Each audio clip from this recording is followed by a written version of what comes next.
So Nintendo's latest victim in litigation is a company making modded Nintendo Switch game cartridges. We can look forward to new videos from content creators saying Nintendo is an evil company and hates its customers. Not sure where we got to the point where a company is morally wrong for protecting their intellectual property, but here we are. I would hate to go into business knowing anyone has the right to copy and plagiarize my patented and copywritten material and distribute it and sell it at their discretion, but apparently this is what some people expect from Nintendo. They'll tell you how Nintendo's competitors don't do the same thing. For one, this isn't true, and they actually have and still do. And second, even if they didn't, it only means they don't deem it valuable to their business model to take down copyright infringers. Companies like Sega and Microsoft don't have gaming businesses heavily reliant on people buying their gaming hardware and software. Sega Sammy has revenue streams other than making video games, and Microsoft is going away from hardware and software into subscription services, MTs, and live services. Nintendo depends almost solely on people putting up the money for their consoles and games, and if people have an option to get both for free 99 on the dark web, this will destroy their business. Understanding this, it would be silly for Nintendo not to go after the people infringing on their gaming copyrights. Some will mention the very obscure games Nintendo hasn't put back on the market and how they shouldn't stop people from emulating these games. To start with, I don't see Nintendo going after people downloading obscure games. They're more so shutting down sites hosting the entirety of their back catalog where those impossible to get titles perish in the rubble.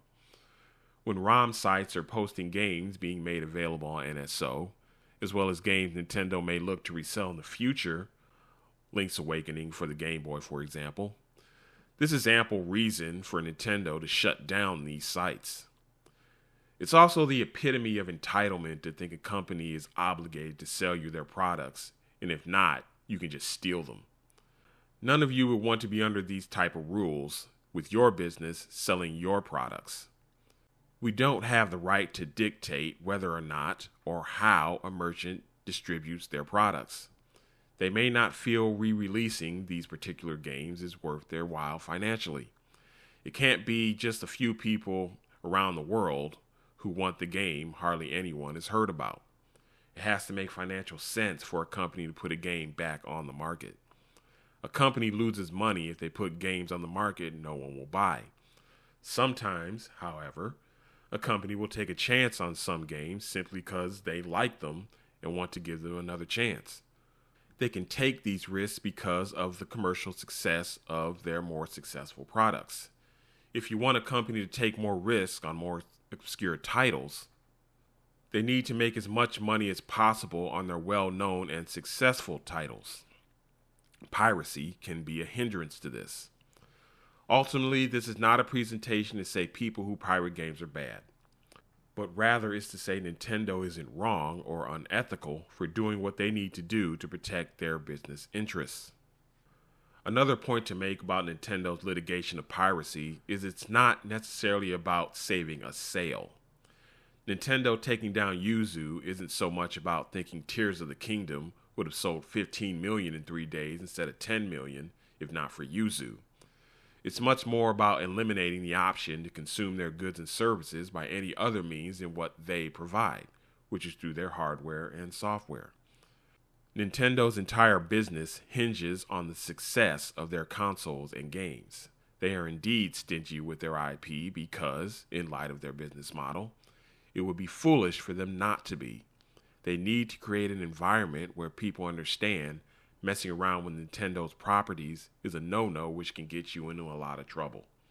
You're better off just dealing with them to get access to their products. Suing these small fries attempting to circumvent Nintendo's copyright would deter people from sticking their hand in the cookie jar of piracy. With all that said, Nintendo fully understands they will never end piracy. This isn't possible and is a fool's errand to try. The goal of Nintendo's itchy trigger finger litigation is to steer potential buyers away from pirating their materials. There's nothing you can do about those hell-bent on not paying to play your video games, but you can and absolutely should do everything to deter those who will pay from seeing not paying as an option. Nintendo is not trying to stop leechers from pirating games. They're trying to stop paying customers from pirating games. They don't want consumers who have consistently purchased their products to then stop doing so because they can now get them for free through piracy. The truth is, no one would buy the Steam Deck if not for piracy. But the reality is, some would take the Steam Deck over the Switch because it emulates those popular Switch games and plays them better on the Steam Deck. This is an obvious problem for Nintendo, a problem Nintendo would be foolish to do nothing about. The response to this will be, Nintendo should just make better products. On the contrary, Valve should make better products. They have a portable gaming device with no compelling exclusive titles to play on that device. They have to depend on Nintendo and their games to make the Steam Deck an attractive product. They should be sending Nintendo royalty checks for the few millions of units they were able to sell. Nintendo, on the other hand, has made a quality product in the Nintendo Switch, a system which has sold over 140 million consoles, with games selling in the tens of millions, making Nintendo more money than any other Nintendo game system before it, while changing and rearranging the market with copycats all over the place and more to come. One would be remiss without talking about the complaints about Nintendo Switch Online. Some of those complaints are indeed valid, the biggest ones being game selection and poor internet performance. I've yet to try any online games on the Switch myself, so I have no personal experience with that service, but the prevailing sentiment is there is a lot of room for improvement. Subscription services, as I mentioned before, are bad for publishers, so the trickling of games to the service are due to the trickling of licensing agreements to put games on the service. Comparisons of NSO to retro gaming services illegally hosting games they have no rights to are bogus comparisons. If Nintendo did this, they would be the ones being dragged into court. What Nintendo is doing with these litigations has to do with money and illegal distribution.